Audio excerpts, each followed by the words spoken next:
Hi, in this lab, we're going to connect our switch block to the core. And it looks a little confusing, but it's really not that bad. It's just that we have a lot of stuff going on, especially with this switch block over here and all of its connected links. So it looks a little busy, but we're going to get there.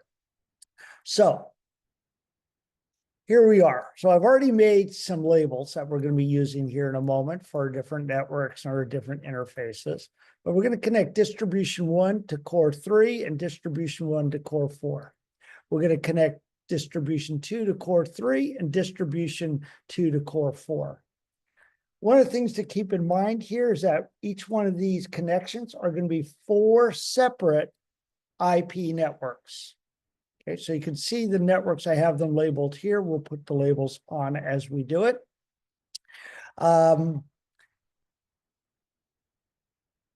Showing you the lab here, but this is what our networks, what they're going to be. Let me kind of make this 17 and 18. There we go. Make it easier to read. There we go. So here's our 4 networks. Okay, we're using /30 networks, 255, 255, 255, 252 subnet masks, which gives us 2 valid assignable host addresses per network. So as you can see here, these are the network addresses on the left here, .4, .8, .12, .16. And then we have the host addresses here and the broadcast. So we can see that easier in binary, using the last 8 bits here, putting that in binary. Remember, the last 2 bits are what we can assign to hosts. So the first 30 bits are our network address. The last 2 bits we assign to host. We have all zeros in the host portion. So that means each one of these networks with all zeros in the host will have 0, 1 and 1, 0. Like that. There we go. 1, 0, 1 and 1, 0 as the 2 host bits. And that's going to change, of course, because our network portion is going to be changing as we go here. So let's take a quick look. First network is .4 with .5 and .6 are 2 assignable addresses. .7 is the broadcast. The next network in line is the .8 network with .9 and .10 are 2 assignable hosts. The next one is going to be the .12 network with the .13 and .14 assignable host. And the last one's the .16 with the .17, .18 assignable host addresses. Okay, this is where we're going to make our connections. So I'm going to show you that right now, but let's go ahead and do it. All right, so I'm going to connect. I'm going to use the copper crossover here. Going to go from gig 1010 here, 1010 to core 3, 1010 there as well. And this is all in the lab as well. Then I'm going to go from gig 1011 to 1010 here. Okay. So you can see I've already got those labeled, 10 and 11. And we'll be labeling, I'll label the core 3 and 4 in a moment. Okay, let's do the same here. Gig 1010 to 1011 and gig 1011 to 1011. That's the hardest part of this lab. All right, so let's go ahead. I have a gig 10 there, 1010, 1111 there. Let's bring these over. This is a 1010 and 1011. Here's my networks. This is the 10, 200, 100.4, .5, .6. Here's my .8, the .9, the .10. Let's go here. It kind of gets a little messy. .12, .13, .14. Okay. And this is the .16 network, .17, dot 18. And if we wand over quickly, you have to look very quickly. If I wand over core 3, for example, notice you will see the IP addresses have already been configured on gig 1010 and 1011. Same thing here. On core 4, the IP addresses have already been configured on gig 1010 and 1011. Let me wand over it and you can see that very quick, real quick. You see that? Gig 1010, 1011, see the .5, the .13, and of course, all the other addressing. How about core 4 here? Take a look. We can see the gig 0, 1010, and 1011, the .9 and .17. Got that? Okay. All right. So what I've said that I have already configured the IP addressing on core 3 and 4, but we need to do the IP addressing on distribution 1 and distribution 2. So let's go ahead and take care of that. On distribution 1, config T, let me do this first, exit. Show IP interface brief. And what we're looking at is gig 1010 and 1011. They're both up and up because we do have a connection, but we don't have an IP address assigned yet. So let's go ahead and take care of that. Global config, interface, gigabit 1010. Okay. First thing, no switch port. These are layer 3 switches. Okay, there we go. Now I can assign that IP address 10.200. Oops, I gotta be careful here. 200.100.6. Okay, 255.255.252. Okay, I don't have to do this because it's excuse me, it's already in the no shutdown, but I can do this as well. Where are my link lights? Let's turn those back on. I'm going to packet tracer preferences. Let's show those link lights. Show link lights right there. There we go. That looks better. All right. Maybe that's a little bit too busy, isn't it? All these green link lights. Okay. I'll go ahead and turn that off. I think it's a little too busy. Turn them off. There we go. Okay, let's stay on distribution 1. Okay, I'm going to do the other port. Interface gigabit 1011. I can do the up arrow here. There we go. 1011. No switch port. I use the up arrow. Okay. And then I'm going to make this this address is going to be IP address. I'll type that out. IP address 10.200.100. Let's see, this is on the .8 network. .9 is core 4. And so we are the .10. Okay. 255, 255. 25. Whoa, so got a 5 there. There we go. I don't need the no shutdown. Okay. All right, I'm doing end here for now. Let's go over to distribution 2.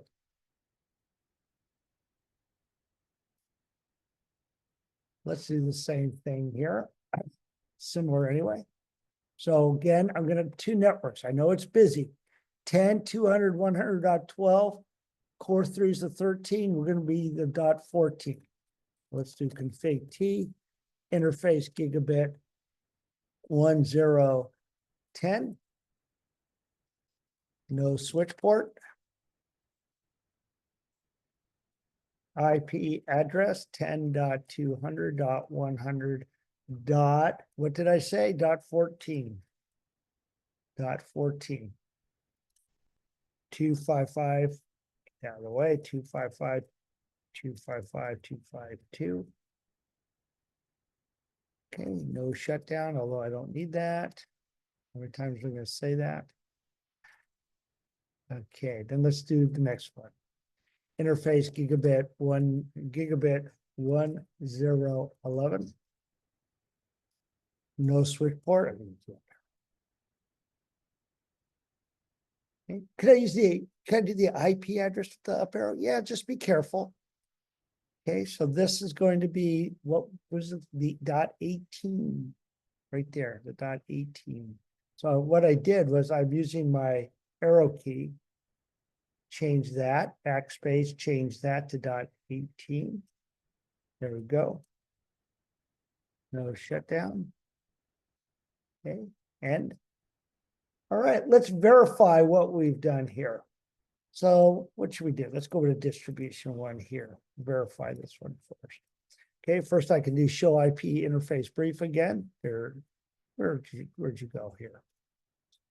Show IP interface brief. Notice up, this is what we want to see. 2 IP addresses up and up. Okay, and I should be able to ping my counterpart because I've already, the adjacent router, because I've already configured the IP addresses on those. Ping 10.200.100.5.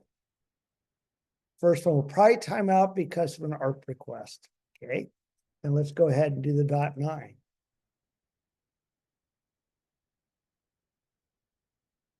Okay, that's looking good. I think it'd probably be a good idea if we do the same thing here. Show IP interface brief. On distribution 2, these are both looking good. Okay, let's go ahead and these. So again, what kind of ports are these? These are routed ports. Okay, just like a port on a router.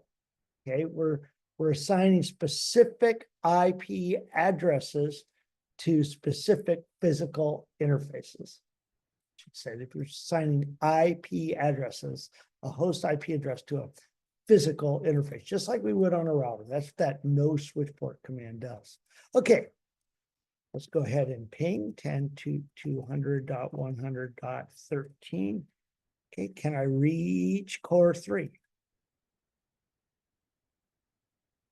Yep, that's looking good. And the other one I want to look at is, can I reach the .17 here on core 4?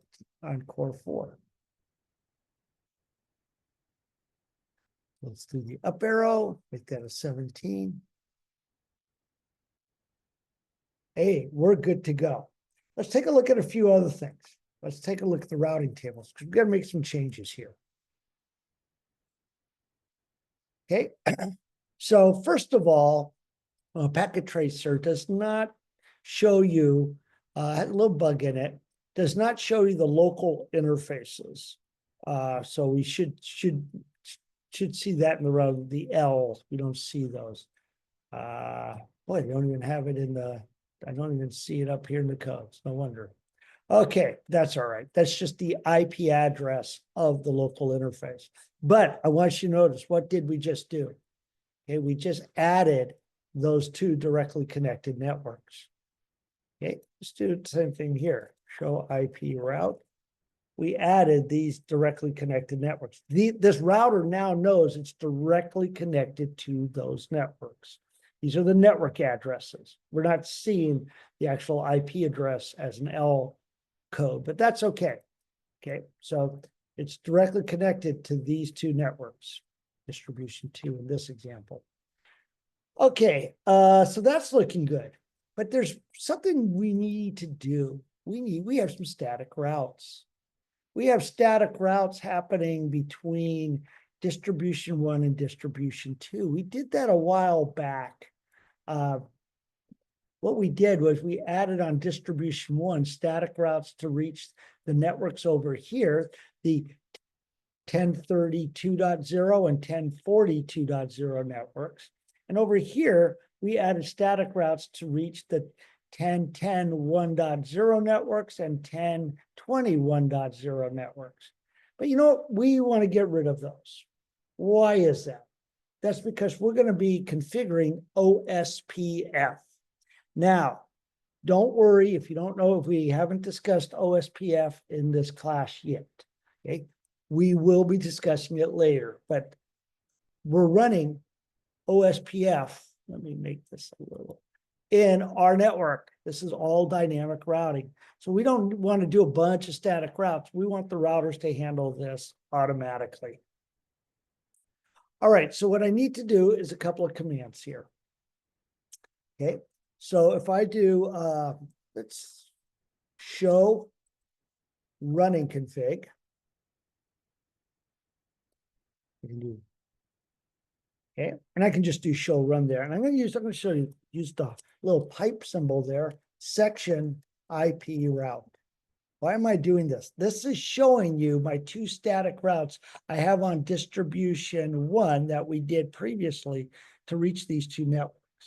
Now I'm going to show you a nice way to get rid of these static routes. I'm going to go to global configuration mode here. And what I want to do is type no and then the static route. But instead of, that's why I showed you this, instead of me typing all this in, I'm just going to do this.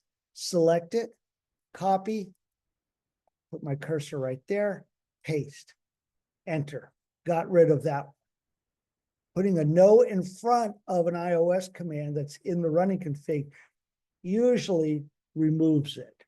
So there we go. We got the my no. I'm going to copy, got to use the copy here. Okay, and then paste. We remove both of those. Okay. And I should be able to verify that, show IP route. Notice that that static routes that were in there previously, right here, are no longer in our routing table. Let's do the same thing here. Show running config. I'll just do show run pipe section IP route. There we go. Config T. Don't forget that config T. No space. Select it. Copy. Better move this over a little bit. Click there. Paste. No. Oop. Select that. Copy. Click. Paste. Show IP route. And they're gone as well. Okay, the next thing we're going to do, and I'll give you the commands for all this. Okay, but we're going to configure dynamic routing protocol. I don't want you to worry too much about this right now, but configuring a dynamic routing protocol is pretty straightforward. The basics are very straightforward. We're going to talk more about OSPF later. Okay, but I give you all the commands to do this in the lab document, but I'm going to do it right here for you. So I'm going to go to distribution 1 here, config T. Okay, so I'm in global configuration mode here. I'm going to type router OSPF 1. So this allows me to configure OSPF routing protocol. Remember we configured IP routing on the layer 3 switch? Doing that allows me to configure this routing protocol, amongst other things, as we saw, like add IP addressing to physical as routed ports and some other things. Okay, anyway, let's not get into all that stuff. Next thing I'm going to do is a router ID, and I'm going to give it the ID, this ID here. It looks like an IPv4 address, but it's actually just a 32-bit value. The next command I'm going to do is auto cost. Again, don't worry about these. Reference bandwidth 10, 1, 2, 3. All right. Yeah, it's letting me know, make sure I've changed. I do this on all routers. I've done this on all my other routers. That's why I'm doing it here. Okay, now for the kind of the easy part of doing all of this. All I'm going to do is tell this router which networks I want it to participate in OSPF. Well, I want it to participate in all my 10.0.0.0 networks, all my interfaces. And all my interfaces begin with 10,0,0,0. So it's a very simple command here. I'm going to say network. I can spell network. 10.0.0.0. And then I'm going to give something called a wildcard mask, which is the inverse of a subnet mask. You could put the subnet mask as well. I could have written this. I could write this. 255.0.0.0. This says, this is the network I want to have. Any interfaces on this router that belong to this network, which they're all part of some 10 something subnet, then they're all going to participate in OSPF. But to do this correctly, and this works, by the way, but Rick's old school, so I'm going to use the wildcard mask. If I used the subnet mask, it would convert it to this wildcard mask. Area 0. Right now, all our entire OSPF routing domain in our enterprise is all one single area, area 0. Talk about multi-area later. Another video, another class. Okay, type exit here. A couple more things I just need to do for all those interfaces, for all my interfaces, the gig 1010, 1011, and also these here, these interfaces right here. I want to tell OSPF that these are point-to-point networks. And I'm not going to get into that here, why I have to tell it that. I don't really have to, but I'm going to because it's kind of a best practice in what I'm doing here. It doesn't hurt if I don't do it. Point to point, there we go. You see some stuff coming up, adjacencies and all that. This is just OSPF learning about other networks. I'll just hit the up arrow there.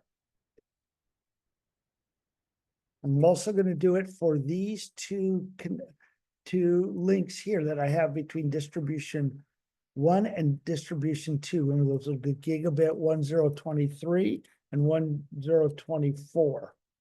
I could also put those, yeah, let's just leave it at that, on the port channel itself if you're running Ether channel.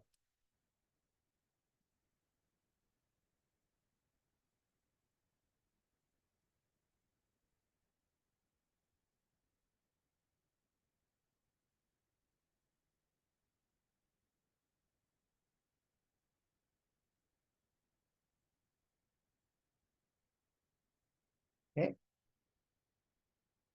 I didn't get any of these messages here yet because I'm not running OSPF on these interfaces yet. And do the same thing here, all those commands. Let's not worry too much about it. I am going to do one more thing here in a moment on router distribution 1. I'll come back to that. Config T, again, router OSPF 1, different router ID. So be careful you don't give it the same router ID. This one's going to be 2000. Okay, auto cost reference bandwidth going to be the same 10, 1, 2, 3. That has to do with what it uses as a routing protocol metric. Network 10.0.0.0, same wildcard mask.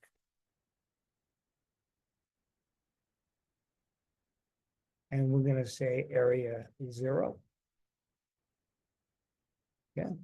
Interface gigabit 1010. Again, this is the one I don't have to do. Please spell OSPF. There we go. Network point. Let's see, 2 point. There we go. Work. Okay. No, a lot going on here, isn't it? I'm going to show you all the commands here in a moment. 11, same thing. Point to point. It's just saying that it's just, although this is an Ethernet link, there's only you and me on it. There's only 2 of us on it, point to point links. You can see there's all point to point links. Nobody else, not like down here. These are all just point-to-point links. Okay, we're almost done here. 23 and 24.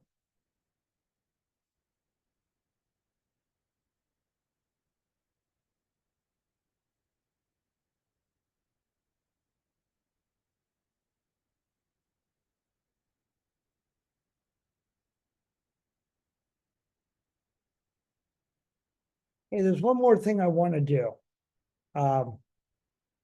And that I'm going to use a command here. This we're going to we're going to restart the IP OSPF process here. Say yes. Okay. Same thing here. Don't worry about the OSPF stuff too much right now. Another class.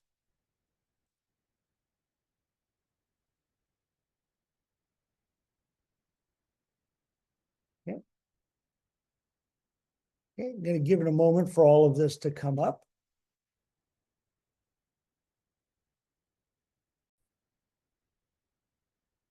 Okay, so what did all that do for us? Well, let's take a look. Let me back out of this a little bit so you can see the entire huge network here. We have a lot of networks, don't we? We not just these point-to-point links here. We have all these networks over here that we've been configuring. Okay, the 10, 10, 1.0, 10, 20, 1.0, 10, 32.0, 10, 42.0. We have some similar over here. Okay, 1050, 3.0, 1060. We have a bunch over here. Okay, and other networks. Okay, we also have some networks here, different networks here. All these are individual IP networks. Okay, the advantages to this, by the way, is that if one link goes down, there's another way to get there. We have a lot of redundancy. That's what we like. We want redundancy. Okay, also for in case we have any issues with a device or link going down, but also if there's multiple equal cost paths, it can use both those paths. Okay, so let me bring this back up here again. All right, let's take a look at what we just did with OSPF. Let's go right here, distribution 1. I did show IP route. This is all the networks it now sees. It sees all of our networks. Sees all of our networks. This here, we'll talk more about that when we get into OSPF, but that's a default route. That means for everything else, you know, eventually anything else is eventually going to go to our edge router and it's going to send things to the ISP. Okay, so we have a default route, just like your computer has a default gateway. Distribution 2, same thing. Look at all those networks. It's better than doing all those static routes, isn't it? Okay, so just a few OSPF commands did this for us. Let's take a look at what those OSPF commands look like. Come on, a little slow there. Screen, there we go. This is on distribution 2. Okay. This is my just router OSPF 1, router ID, auto cost reference bandwidth. That has to do with the metric that we're using for OSPF. But I've enabled OSPF on any interface that is part of the 10/8. So that's all our /24s or our /30s, anything starting with a 10. And then this here, I said we didn't have to do, but that's just saying, hey, our Ethernet links, these are point-to-point links, just makes them come up a little faster and a little bit better performance. Won't get into that here. And then we cleared the process, just restarted OSPF. But few simple commands, and it learned everything automatically. And the nice thing is, if there's any changes, additions, we add any networks anywhere, just like we just did here. All these other routers running OSPF, by the way, all these other routers, the ones over here, all of these, they learned about all these networks here. How did they learn? Because they're already running OSPF.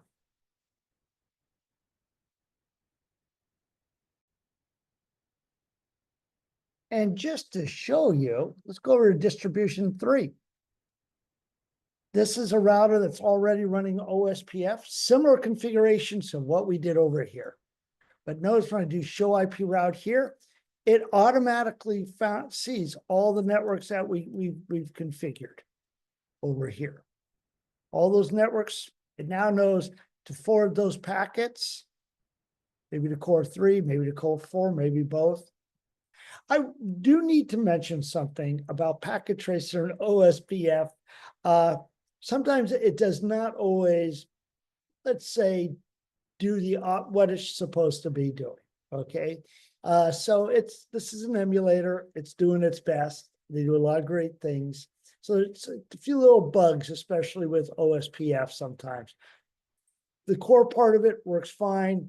So sometimes I'd like to show you, I'll show you in a later video a little bit more with OSPF, but it just doesn't always choose the best path. Let me just put it that way. Okay, when it gets complicated like this, and we've got a pretty complicated setup. The biggest issue with OSPF and packet tracers when we use layer 3 switches, it seems to not quite work as well as if we used all routers. But that's all right. That's all right. For the most part, it works great. All right. So it looks like we're all set to go. All right. So we are doing fantastic. Let's go ahead and save this. Be sure to save your running configs to startup configs, right? Copy run to start for all of your, for both distribution 1 and distribution 2. Don't forget to do that. Okay. And don't forget to save your packet tracer file. All right. See you in the next video.